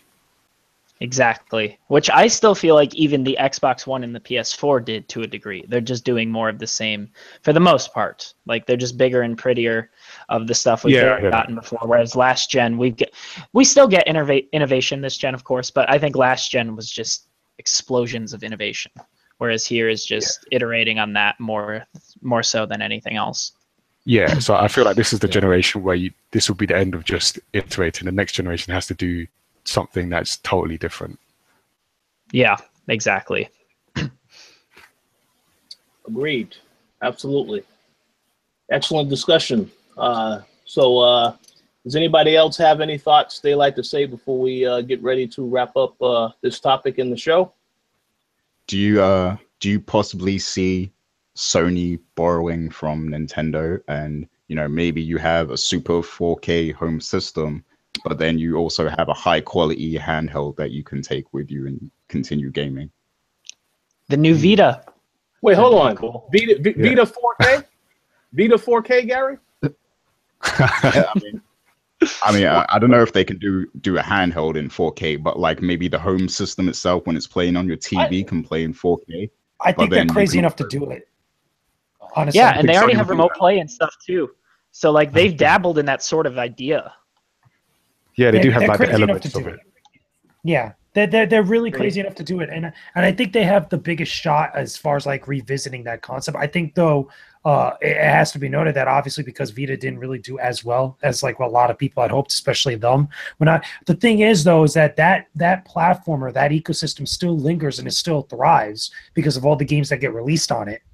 Even though they're not huge games, they still the developers that do make games for Vita still make a profit on the games that are released on there because people that own Vitas buy games. It's been said by a bunch of different people. With that idea, as far as like bringing that type of experience on the go, I think there's something to be discussed there. I think there's something to be explored. But will we see something like that anytime soon? I doubt it. I think right now they really don't need to explore other avenues like that with how good they're doing right now with PS4 and their lineup specifically. And before anything else, I don't know if they revisit that handheld notion anytime soon within the next couple of years, maybe after PS5, because I really think like if there's any sort of stuff going on behind the scenes right now that's being discussed, they probably are doing R&D for PS5.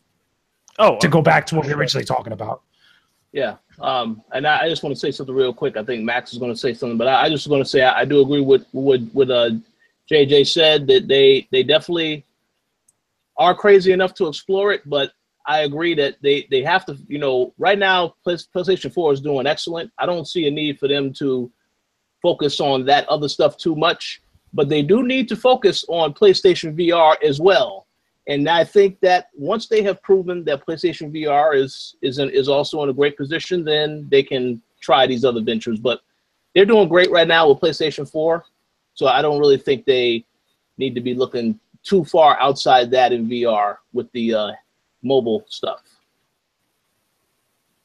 But no, Max, was you going to say something?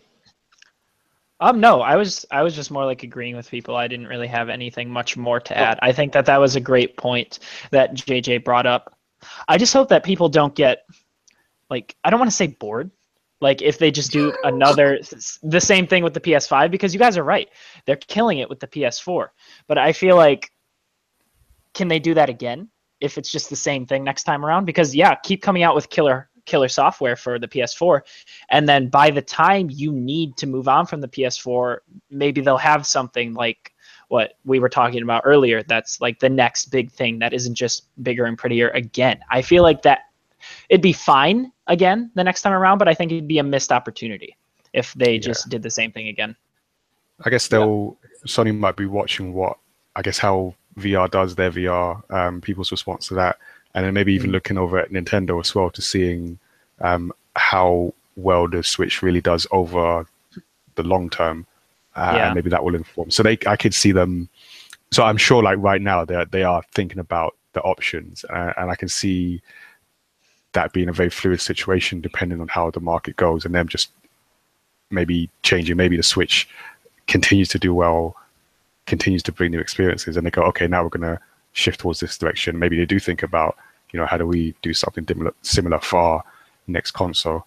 Yep. So I think I imagine they're still in the stage of looking for what exactly does our next console look like? Where is this industry going, and how can we make something that meets that, rather than doing the same but a bit better? Which I hope they're thinking about. I could be wrong. I could, like Michael Pachter, I've made many missed predictions in gaming. So who knows? I think at one stage I said that a 3D GTA wouldn't work. I think that was like my most famous prediction. I remember the words exactly. So what do I know? Well, yeah, no, I think you're right. And like, keep in mind, I think VR is going to sneak up on us and it's going to be something big eventually. Because remember, even Nintendo was like, hey, yeah, we're going to look into VR with the Switch and see if it can work and like come up with our own type of headset and everything. Like, that is something that is very important that I don't know if enough people are putting that much stock into right now. Like, I think that it's creeping up on us slowly. Right now, it's a lot of independent developers focusing on it. But once a lot of the kinks get worked out, and again, once it gets more to a more consumer level of pricing, I think we're really going to see a push with VR. I really do. Yeah. Well, even with, like, we're talking about PlayStation now, and didn't that start with the OnLive console? Oh, yeah. And then I forgot about that. So that was, yeah, so that's an example of, like, you know, someone independent came out with this sort of new technology, didn't work for them, but it sort of then led to, you know, one of the bigger players incorporating that, and now you've got something that does work. So yeah, that could happen. Absolutely. Yes, great conversation overall. So we'll see what happens. 2019, I don't know about that, but hey, PlayStation 5 is definitely coming, so stay tuned for that whenever Sony decides that they need to make that announcement. But that's it for this topic? Are you guys ready to wrap up the show? Or does anybody have one last thing to add? I did have one quick question, but it's not on the same topic. All right, so ask go ahead, ask the question. Okay, I just wanted to ask quickly if anyone here watched Castlevania on Netflix. Hell yes. It's amazing. And I got opinions about that. I got opinions about Castlevania that are not popular. I'll put it that way.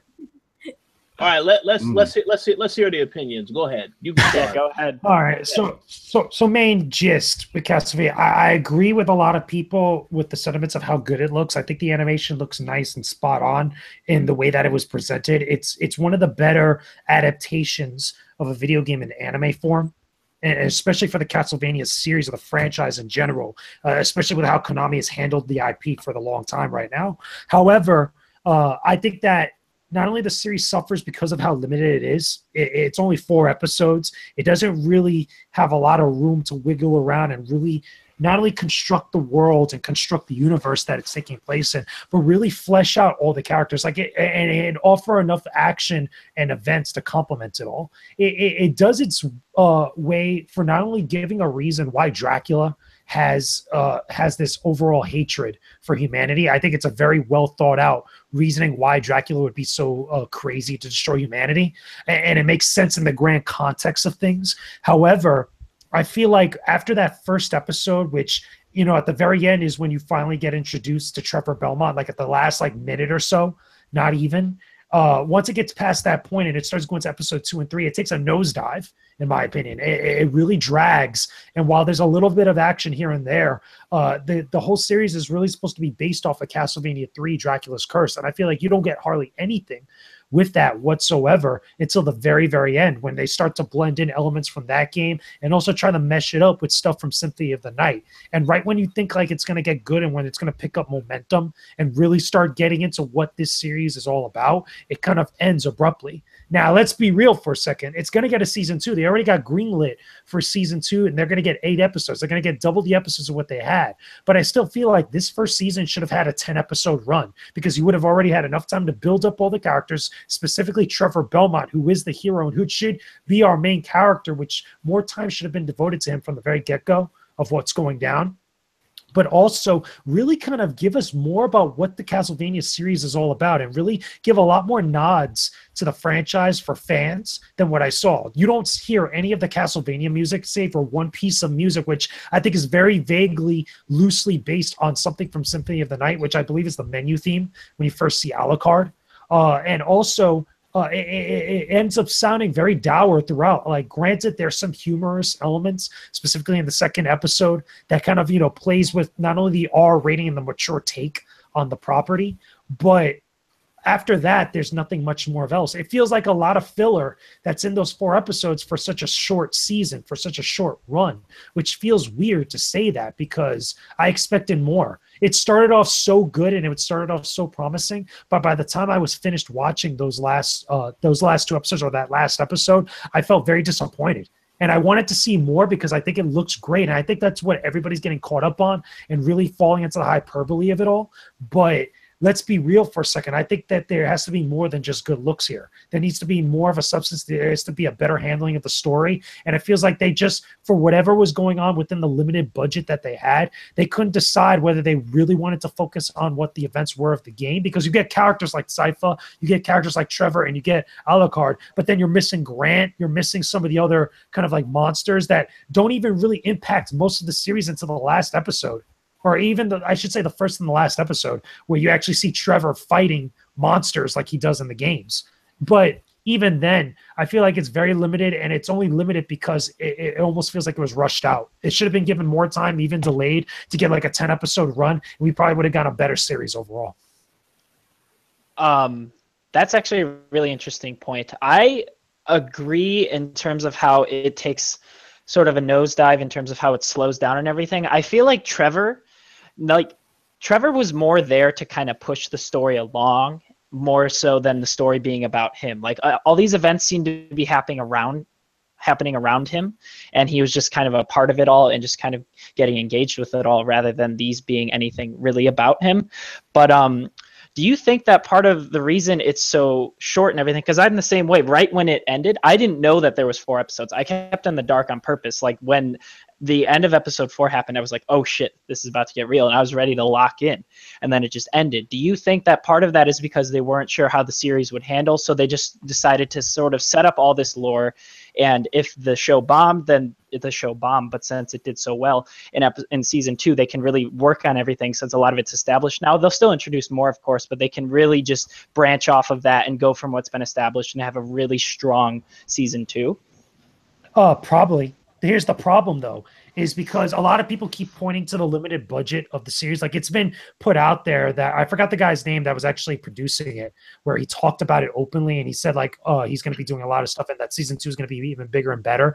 And that's fine and dandy, but I don't think that's a reason to excuse how these 4 episodes were handled. I feel like they really needed to bring all the stops to really make it good. And I understand that a lot of the reason why it's getting a season 2 is because so many people are watching it, but from the bar that they've set thus far, besides the look and the overall tone of the series, because I think the mature approach to Castlevania is the right choice. I think that's the better choice for the franchise in general.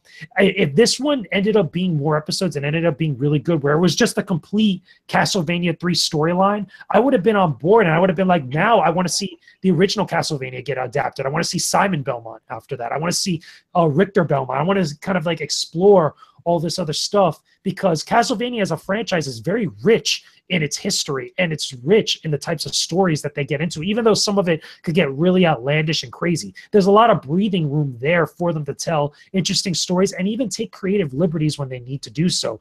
But from what I saw there, it seems like it was a little bit confused, because it wants to be based and adapt a faithful adaptation of Castlevania 3, but it gets away so much within the 2nd and 3rd episode from Castlevania 3, and it focuses too much on focusing on giving reasons why certain things end up being the way they are without really kind of like building up everything else around it. And like you said, Trevor Belmont is there to kind of push the story along. I think that's the wrong decision, because the whole Castlevania storyline is based on the Belmont clan's struggle against Dracula. It's their blood feud. The Belmonts in all the Castlevania games are the heroes of the world. That's really how they're presented there. They're every single Belmont is tasked with killing Dracula in their generation. He appears every single 100 years. His castle appears and does all these different things. I think it would have been interesting at some point to set it up, not just with how they did with Dracula and his reason for hating humanity, but by the time this first season ended, just give us the full Dracula's Curse or Castlevania 3 storyline and give a reason as to why Dracula appears every single 100 years, and have it be that it's his blood feud and his overall hatred for the Belmonts for stopping him for getting his revenge on humanity. That would have been an awesome, much more better approach to it. And maybe that's what they're doing now with season 2. But I feel like that should have been all in season 1, that all of that should have been more of their primary focus rather than just like throwing something and see if it sticks. I don't think that was the right decision right there. And people are excusing it. That's my biggest problem, is that so many people are excusing it. Okay. Interesting. Well, I do have something to say, but did anyone else want to talk on the show beforehand? Gary or Nigel? No, I haven't been able to watch it yet. Oh, okay. Dana, have you seen it? I haven't watched it. I just wanted to say that it was kind of very uneven. and it was, you know, it was exactly what JJ was saying before. It started off very strong. I love the animation. I love the dialogue. I think it was written very sophisticatedly, but then it just got very boring. And it just didn't have the same pacing continuously. And then for me, it kind of ended very abruptly. And even if you do have a limited budget, with that limited budget, you still know what kind of story it is that you want to tell. And I feel like they didn't have a they didn't have a focused direction on where they wanted to go. And by having it end just so abruptly, it can either do one of two things. It makes you want to watch more. It just makes you become just so disgusted with the whole situation.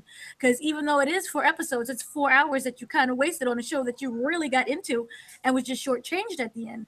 So for the next season, luckily they did get reviewed, as he was saying. So by them being renewed, I do hope that with these 8 episodes that they're able to flesh out a story more and that it doesn't end so abruptly. And we have a better introduction into characters and we have a better introduction into storyline. And the pacing, they really have to work on the pacing. Because it is a very beautiful story that they're trying to tell. And it is a very beautiful show overall, just visually stunning. And writing is just very captivating. But you need to know where it is that you want to go for people to actually want to continue watching. Do you think that part of that's also just the focus on binge lately and just the way shows are designed around binging now? Because the way that last episode ended is like, that's a huge cliffhanger and that's a huge like, oh, we're ready for more type of thing. And they know that once season 2 starts, we'll just all be watching it in one sitting. And I think they expected us to do that with the first one too, and to kind of treat it almost as a movie rather than just as like 4 short episodes. And I think that could be part of why they did some of the decisions they did, because Netflix, that has affected the way that shows have been coming out lately, is the sort of binge watching. Right. Feels like an incomplete movie. Yeah. Like an incomplete movie. And you know, it can work one or two ways. You can have people want to continue and keep watching, or it can just completely turn people off. And what they did was a huge gamble, because there was no guarantee that they even would be renewed for a second season. Mm-hmm. Yeah, that's true. At that point, then they were riding off the name. At that either point, really good choice of what they did, or really smart. I was going to say, at that point, then you come up with a complete story. You don't just leave it halfway, because if anything, then you're going to kind of, you know, give a little bit less faith to the people that are investing time into what you're watching. But even then, like I said, it feels like it was rushed and they were just throwing anything at the wall and see if it stuck. That's really what it was. But hopefully now with season 2, we get a complete story. I want season 2 now with these 10 episodes or 8 episodes they're going to get, because they're getting double than the first season, that it actually completes the Trevor Belmont storyline, because Castlevania is bigger than just one Belmont. There's a whole bunch of Belmonts they could go into. And for me, the next logical conclusion for them to go in, if they ended up doing the second season and going to a season 3, if it's that popular, doing Simon Belmont and actually adapting the original Castlevania storyline and giving it that same type of handling that they did for Castlevania 3. It's just, it makes more sense to me for me to do something like that. The only thing that I'm worried about, though, is that the same guy that's producing this series, he also came out and said that he's also doing a series on Assassin's Creed. And I'm like, shouldn't you finish your first project first, or at least make that one successful and make that one viable before thinking about or talking about all this other stuff? Because if Castlevania is not good, I don't want to see an Assassin's Creed from the same people like that. Yeah. It just doesn't make sense to me to actually do that. Now, I know how the business works, where there's a lot of conversations going on at the same time. You have a lot of eggs in different baskets, but for someone, at least from my understanding, that's a little bit unproven with not only a franchise like this, but also is having such a cautious approach to such a big IP like that. And I say big IP very loosely or in quotation marks because, again, the Castlevania franchise IP is kind of in the gutter right now because of Konami. It's just that I feel disappointed with what I was presented. I want to see more. Don't get me wrong. I want to see more, and I want to see it actually succeed. But from what we got in the grand scheme of things, I feel it was very disappointing. Mm. All right. So I would like to make a quick comment. I believe, Gary, you did see it, correct? I think No, he I said he haven't. didn't. I Oh, haven't you seen did? it. Okay, so all right, so I guess I'll be the last one to make a comment. I just will make this quick comment about the series. Right off the bat, let me just say this: the series successfully made me root for Dracula, because if anyone does that to my woman, you best believe there will be hell to pay as a result of that. So I do agree that it was far too short, far too short. The 4 episodes, I agree with pretty much everything that was said. It was too short. And hopefully, yes, we can get more with the second season being greenlit. But I will say that the violence, the mature rating, all of that stuff, I'm 100% on board with it.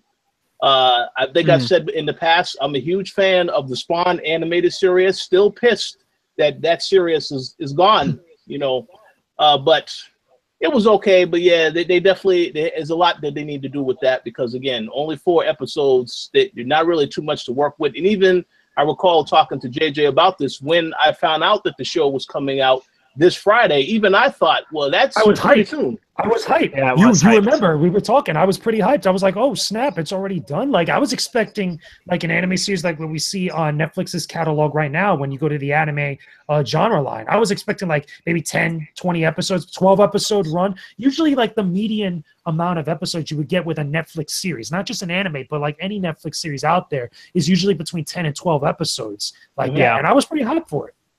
Yeah, but as we learned once we heard, oh, it's coming out this Friday. That's awesome. And then we turn on Netflix, 4 episodes. What the fuck is this? You have to ask the question, whoa, what's going on with this? I was down with that until I saw like how the episodes were going, especially with them being short. They're only 20 minutes long. I expected more. Yeah. 20 minutes for 4 episodes, that's 80 minutes right there. Granted, that's like a short movie, but like I was expecting like 30 or 40-minute episodes, like how you would get in any Netflix series right there when you have a Netflix original. But again, everything is different. Maybe that it changes it up in season 2, like I said. Wow, I did not know that it was only 20 minutes. Yeah, Gary. Yeah, I was surprised when I heard it. When I saw that, I was like, wow, that's very surprising. Yeah, so I mean, it's about maybe 90 minutes total to get through all episodes. It's supposed to be like a 30-minute TV show. But yeah, Gary, you could definitely watch that, and you'll be done with it today if you watched it. Yeah, you can do it in one sitting. Yeah. Something interesting though is if you guys know these 7 Deadly Sins Netflix anime, they did season 1, which I think is like 12 or 14 episodes. It's normal, and it was really popular. And then season 2 is only 4 episodes. Thing in reverse, which is really, really weird. Like there's more coming, I know, but I just don't understand that sort of thing. Like maybe that's just a way Netflix is doing things now. It's a budget thing. Because it's not just Netflix that does that. Because remember, HBO did that with The Sopranos a while back, and I think they're doing the same thing now with Game of Thrones with their final season, where it only has like 6 episodes or something like that. Yeah, it's 8. Yeah. Or the last 2 are both 8 episodes. Okay, so yeah, like they're much shorter than what you typically get like that. It has to do with budget, but it also has to do with just wrapping everything up in like a good, concise way. Some series you would expect, like for example, Star Trek: The Next Generation had like 15 episodes or something for its final season. Or no, like in the season right before the final season, and then it only had so many in season 7. Like that's not a new thing, and that to me that makes more sense when you're actually finishing the series off rather than when you're starting it up and trying to get people invested in it. I see. Okay. Yeah, I do think the good thing about Netflix and this model is that, I guess, budget aside, people are given the room, whether it's more or less, to tell the story that needs to be told. So I think if you're staying too true to the story, you're telling the whole story. It doesn't sound like they're doing that in this case, but in general, if you're doing that, then it's fine. If you've got less episodes, just as many as you need to tell the story without any waste or leaving people unsatisfied at the end. Yeah, absolutely. But man, but just to reiterate, I mean, we'll see what happens with the season 2.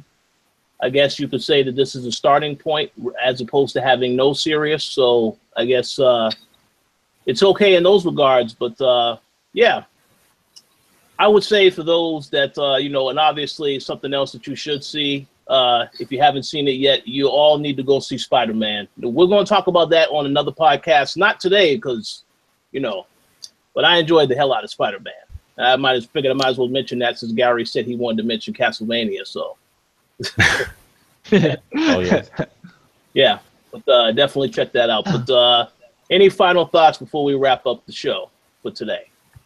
No, I'm good. I'd said too much already. Yeah, good. Oh, we're good. We're good. So we thank you all for checking out this week's show. We definitely also thank Nigel for being on the show. And I would just like to let you all take your time to give your final shout outs. Nigel, feel free to plug the website and what you're doing again for those that might have missed it earlier. Yeah, sure. So, like I said at the beginning, we've got our social gaming event, Gamepad, happening on the 2nd of September. And it's about, having fun, playing games, meeting new people. And if anyone is in London or around London, or if you want to get on a transatlantic flight that day, feel free to go to mymatter.com/gamepad and you can see all the information and ticket details there. Sounds good. All right. For other shout outs, Dana, you have any shout outs that you would like to give?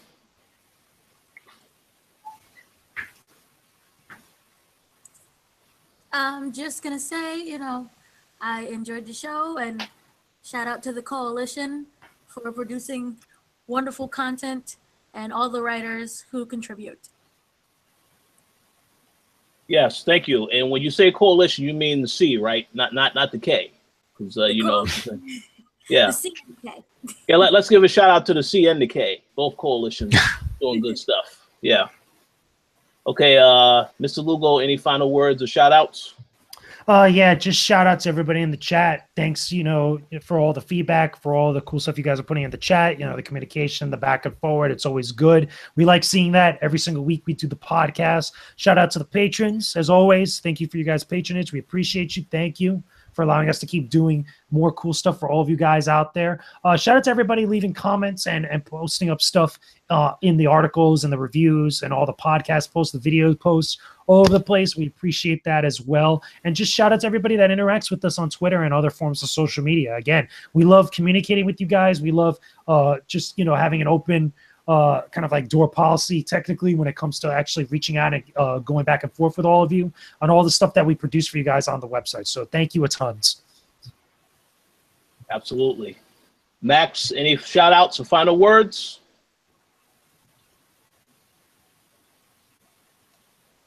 What is going on? Oh, there we go. Sorry, that was weird. Yeah, pretty much just echoing what JJ says. Thanks everyone for always tuning in. We love hearing your comments and chatting with you guys about the show. You guys always leave insightful stuff that that continues the conversation, honestly, and that allows us to keep it going with interesting topics and all that sort of stuff. So, yeah, and hope to see you guys next week. Yes, and I definitely want to give a quick shout out to everyone in the chat. I did see there was a couple of comments for those that did not like Spider-Man. I definitely would invite you to come back when we do have that discussion because I want to figure out why you didn't like the movie. But yeah, shout out to everybody who continues to support the site, as well as, you know, everything that we've been doing on YouTube, as well as the Patreon subscribers. So Gary, the floor is yours now. Feel free to let us know who the winners were as well for the Hellblade giveaway. Okay, yeah, so first things first, I'm going to shout out the Patreon supporters. That's M. Collins, Sean Gority, Stephen Ferron, Mauricio Aguilar, Himdil, Fergus Mills, Lelo and Leslie, and Nicholas Alvarez. And of course, we are giving away a copy of Hellblade once it releases, and we've been running a giveaway. And we thank all the people who entered the giveaway. And as you know, Patreon supporters, you know, as part of the Patreon package, they get, you know, more tickets into the giveaway. So the two winners, they actually were from Patreon. So the winners are Nicholas Alvarez and Himdil. So congratulations to both those people. And well, yeah, of course, go ahead. I just was going to say real quick. So yes, congratulations to them both. But I did want to let everybody know we are going to be doing another giveaway soon. We're going to give you the opportunity to vote on the game we give away in August. So stay tuned for that soon. I am going to make sure that I spread that message around so everybody votes, because I don't feel like a lot of people voted for the last one. So, but yeah, we'll definitely share that information soon. But yeah, go ahead, Gary. Yeah, I just wanted to give one last shout outs to the people who joined us in the chat. Shout outs to Victor, Miguel, Blackstar, and Damien was in there as well. Shout outs to him. And I saw you guys didn't like Spider-Man, so I'm going to be hitting you up on Twitter to hear these opinions right now after the show. So, yeah, that's pretty much it from me. Yeah, so that concludes our episode for this week. Hope that you all have a great week ahead, and we will talk to you all next week.